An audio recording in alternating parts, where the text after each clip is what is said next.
સભા સાઈડમાં એવો તો વસંતભાઈ શરૂઆત કરી આલો પડે ઉપર ચડી જાવ વસંતભાઈ વસંતભાઈને સાંભળવું હોય તો ગોઠવાઈ જાવ ભાઈ વસંતભાઈને સાંભળવા માટે આપણે શાંતિપૂર્ણ રીતે નીચે આપણો સ્ટેજ ઉપર નીચે નીચે બેઠી જાય નીચે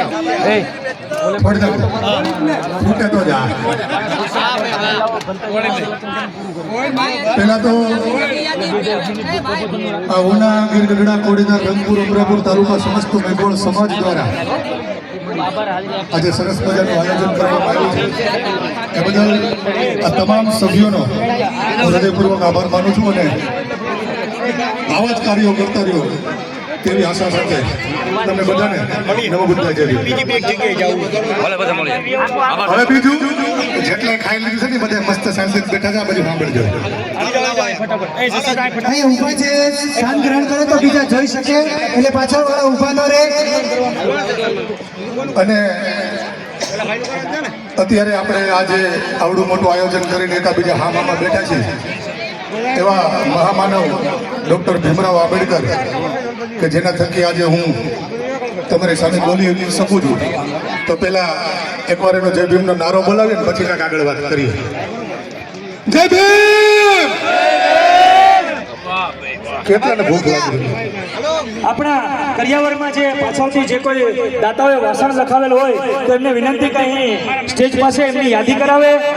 આપણા પાછળથી ભાણાભાઈ ઉકાભાઈ પરમાર કાસાની થાળી, ટીંબીથી કાળુભાઈ કરશનભાઈ જોગંદિયા કાસાની થાળી, ખીલાવડથી ભોજાભાઈ સાજણભાઈ પરમાર જિલ્લા કળશ, આ તમામ મિત્રોનું સ્વાગત અહીં સન્માન કરવામાં આવશે. તો એમને વિનંતી કે સ્ટેજ પાસે ઉપસ્થિત થાય.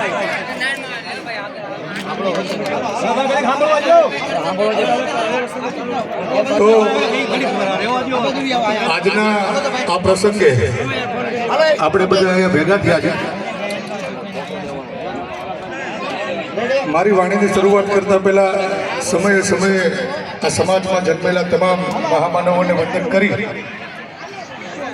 અને ત્યારબાદ હું જે આ સામાજિક પ્રવૃત્તિ સાથે જોડાણો અને અત્યારે તમે મને યુટ્યુબ અને ફેસબુકના માધ્યમથી ઓળખો છો, પણ આ વિચારધારા મને આપનાર એવા મારા ગુરુ ધીરુભાઈ ખીટોલિયા જે અત્યારે પંતે થઈને બેઠા છે ધમ્મપાલ, એમને વંદન કરી અને હવે વાત ચાલુ કરીએ કે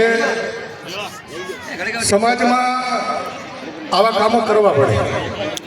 જો તમે મહામાનવોને વાંચ્યા છે, એના સંઘર્ષને વાંચ્યો છે અને એને સમજ્યા છો, પછી જો તમે સમાજ માટે કામ ન કરો તો તમે સમાજના ગદ્દાર છો. અને આ બધા જે મહેનત કરે છે ને એને આ ગદ્દારની લિસ્ટમાં નથી આવું એટલે મહેનત કરે છે. અને હું એટલે જ મહેનત કરું છું. કાલે 2 પેઢી પછી ક્યાંક મારું નામ લેવાય ને તો મારો વારસા હાથ ઊંચો કરીને કેવો જોઈએ મારો દાડો ગદ્દાર નથી. બરાબર?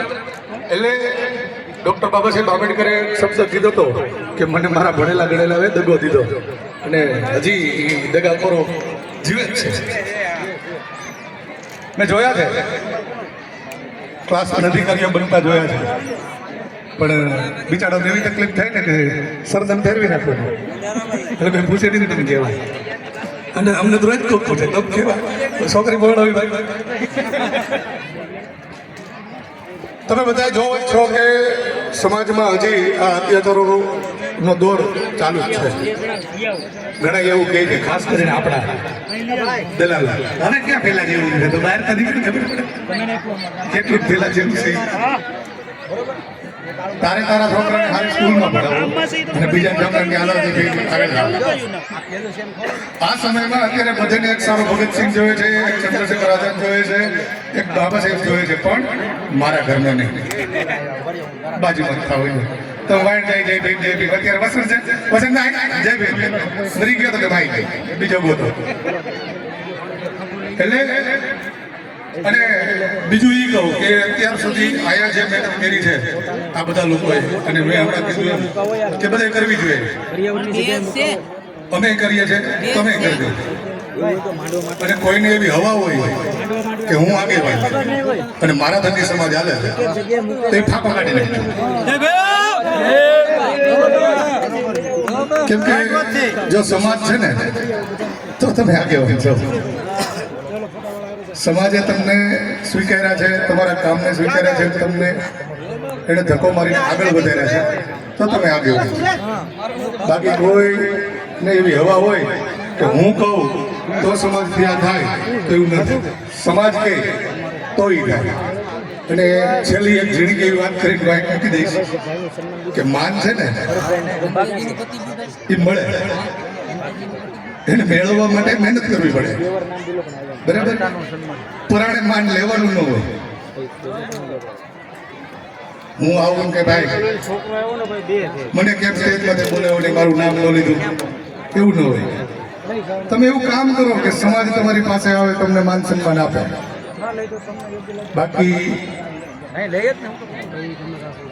આપણે બાબા સાહેબ આંબેડકરે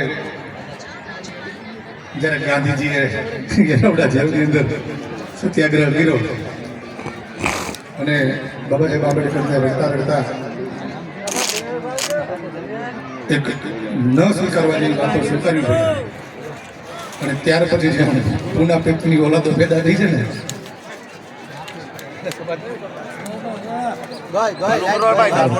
એને સમાજની પતરાણી. એટલે એ પૂના પેટની ઓલાદોને આપણે ભૂલીને હજી એકવાર કહું છું કે સમાજના મહામાનવોને વાંચ્યા પછી, એના સંઘર્ષને સમજ્યા પછી જો તમે સમાજનું કામ નહીં કરો તો તમે સમાજના ગદ્દાર છો. એટલે આ ગદ્દારોની લિસ્ટમાં ન આવો એટલા માટે સમાજ સાથે રહેજો. દુનિયા કરો પણ જ્યારે સમાજમાં જરૂર પડે ત્યારે ભેગા થઈ. જય